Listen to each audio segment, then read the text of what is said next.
Assalamualaikum warahmatullahi wabarakatuh. Kami dari kelompok 5 mata kuliah Biokimia Pangan yang terdiri dari saya sendiri yaitu Alfi Rahmawan dengan NIM 4444190065. Saya Krisel Jonina dengan NIM 4444190063.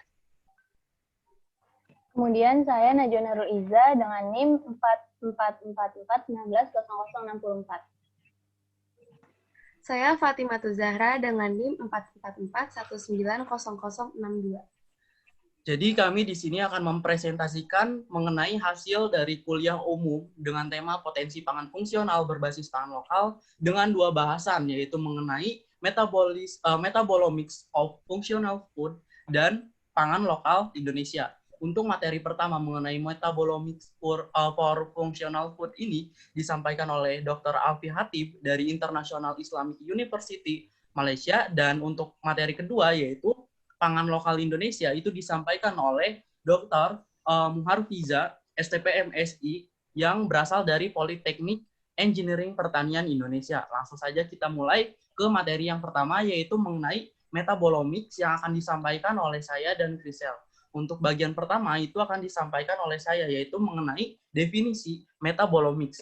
Jadi, menurut Finn et al. 2000 metabolomics itu merupakan comprehensive analysis of the whole metabolome under a given set of conditions. Jadi metabolomics itu merupakan suatu analisis yang komprehensif dari keseluruhan metabolom di bawah kondisi tertentu. Jadi fokus dari metabolomics ini yaitu untuk menganalisis suatu senyawa kecil ataupun suatu senyawa kimia kecil yang memiliki ukuran di bawah 1.500 Dalton dalam suatu jaringan metabolisme. Jadi metabolomik itu berasal dari dua kata, yaitu metabolom dan omik.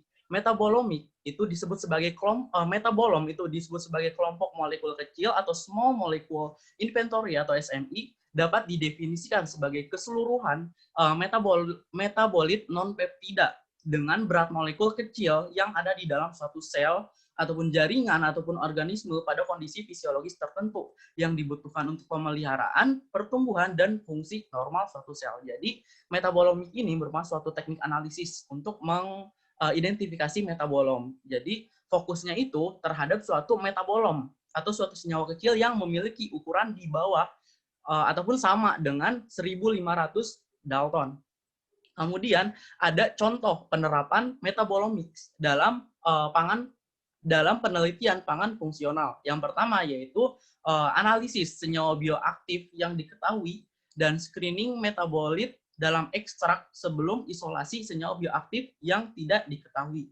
Dan yang kedua yaitu sebagai alat analisis dalam pengendalian kualitas dan optimalisasi proses produk pangan fungsional berdasarkan sidik jari metabolitnya. Jadi salah satu teknik dalam analisis metabolom ini juga ada yang disebut dengan fingerprinting atau sidik jari metabolik. Jadi analisis ini digunakan untuk mengklasifikasikan suatu sampel berdasarkan hubungan dan asal-usul biologisnya. Jadi pendekatan efisiensi tinggi ini normalnya digunakan dalam analisis perbandingan dan pembedaan suatu jaringan. Selanjutnya akan disampaikan oleh Krisel. Kepada Krisel saya persilahkan. Baik, terima kasih Alfi. Materi selanjutnya akan disampaikan oleh saya, yaitu contoh penerapan metabolik dalam penelitian pangan fungsional yang ketiga, yaitu adalah evaluasi bioaktivitas dan toksisitas dari produk. Nah, metabolomik ini sendiri mempunyai kelebihan, yaitu dia dapat mengakuisisi data sehingga didapat data kuantitatif dari sampel dan kemampuannya dalam memprediksi data yang memiliki makna dengan menggunakan berbagai metode analisa dan analisis chemometrik. Ada 3 pendekatan yang digunakan dalam analisis metabolomik, yaitu yang pertama adalah analisis tertarget, yaitu analisis kuantitatif dan kualitatif terhadap sejumlah metabolit target yang telah ditentukan sebelumnya. Yang kedua ada metabolic profiling, yaitu analisis yang dilakukan terhadap semua metabolit yang ada dalam sampel, baik yang telah diketahui maupun yang belum pernah teridentifikasi sebelumnya. Yang ketiga adalah metabolic fingerprinting, yaitu analisis sidik jari terhadap semua komponen senyawa yang ada dalam sampel untuk membedakan kelompok sampel yang ada, namun tidak mempersyaratkan identifikasi senyawa tersebut. Nah, jadi kesimpulan dari metabolik ini, yaitu metabolomic ini bisa membuka kemungkinan untuk mempercepat identifikasi penanda bio dan kimia baru. Kemudian model kalibrasi tervalidasinya dapat digunakan untuk memprediksi bioaktivitas kumpulan sampel baru, dan studi komprehensif tentang mode tindakan dan toksisitas sampel dapat dideteksi lebih awal. Materi selanjutnya akan disampaikan oleh Najwa.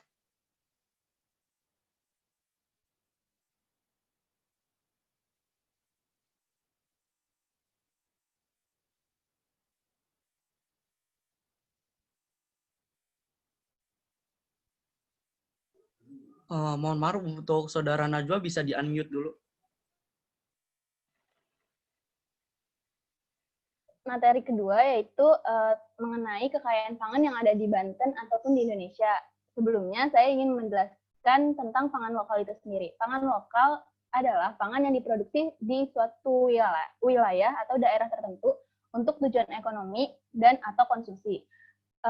Kemudian pangan fungsional juga memiliki arti makanan dan bahan pangan yang dapat memberikan manfaat tambahan di samping fungsi gizi dasar pangan tersebut dalam suatu kelompok masyarakat tertentu.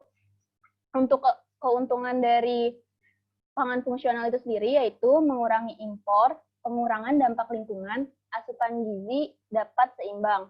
Kemudian kerugiannya ada ketersediaan yang terbatas, produk dan produktivitasnya rendah, serta pangan belum beragam. Selanjutnya akan dijelaskan oleh Fatimah Zahra. Baik, terima kasih. Selanjutnya saya akan menjelaskan tentang beberapa ragam pangan lokal di Banten. Yang pertama itu ada talas beneng. Talas beneng ini merupakan sejenis umbi-umbian yang mengandung vitamin dan mineral yang cukup. Dan terdapat vitamin B1, fosfor, dan besi. Kemudian adanya ganyong. Ganyong itu adalah pangan lokal yang sejenis dari umbi-umbian juga. Kemudian bisa dikonsumsi dengan cara direbus, dibakar, dan bisa juga pada dalam campuran sayur. Kemudian pati ganyong memiliki kandungan mineral yang penting seperti zat besi, kalsium, dan fosfor. Kemudian ada labu kuning. Labu kuning adalah sejenis umbi-umbian yang mengandung cukup banyak pati dan serat. Biasanya dikonsumsi dengan cara dikukus atau digoreng. Selain itu, terdapat juga beberapa ragam pangan lokal lainnya, seperti pisang. Pisang ini dimakan segar, diolah menjadi produk. Bisa diolah menjadi produk atau dimakan langsung. Kemudian digunakan sebagai bahan baku tepung dan produk siap santap, seperti tepung pisang instan, sawut instan, pure, selai, dan dodol. Kandungannya memiliki vitamin dan mineral yang lengkap, memiliki energi yang tinggi, dan dapat menghasilkan energi secara cepat. Kemudian ada sukun. Sukun ini merupakan kelompok buah tinggi karbohidrat. Dikonsumsinya dengan cara digoreng, dikukus, dibuat keripik, dan stik. Digunakan sebagai bahan baku tepung dalam pembuatan kue. Kandungan gizinya mengandung mineral dan vitamin B1, B2, dan C. Kemudian ada ubi jalar. Ubi jalar ini merupakan aneka umbi-umbian yang dikonsumsi dengan cara dikukus, direbus, digoreng. Digunakan sebagai bahan baku tepung dalam pembuatan kue. Mengandung beta-karoten dan tinggi serat sehingga baik untuk kesehatan. Kemudian ada ubi kayu. Ubi kayu ini merupakan kelompok aneka umbi. Dikonsumsi dengan cara dikukus, direbus, dan digoreng. Digunakan sebagai bahan baku tepung dalam pembuatan kue tradisional dan mengandung karbohidrat dan serat yang cukup tinggi. Kemudian ada sorghum.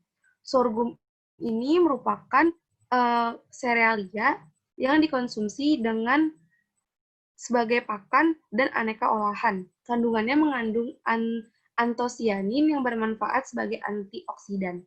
Kemudian ada porang. Porang ini merupakan aneka umbi yang digunakan sebagai bahan baku tambahan untuk industri pangan dan minuman.